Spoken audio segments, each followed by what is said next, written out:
अक्सर किसी ऐसे व्यक्ति को कहा जाता है जो किसी बात से डरा हुआ या चिंतित हो।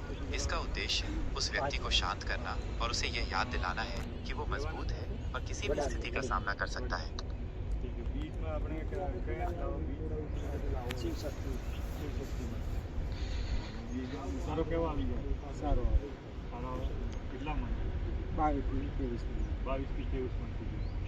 પાછી આપણા કપાસ નીકાળીને વેચવાનું શિવશક્તિ પૈસા વેચવામાં જવું સારું કેટલા આપે 600 રૂપિયા.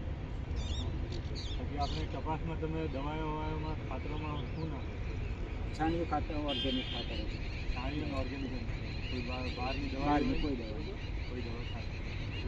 પછી રોગ જીવાતોમાં સંરક્ષણમાં આપણે રોગ જીવાતોમાં ઓછા જ આવે. બીજી કોઈ બહારની દવાઈ નાખી દેશી દવા સારું. આપણે આ વખતે પછી કપાસ પછી શું વાવેતર કરીએ? કપાસ પછી ઘઉંનો પાક છે બધી.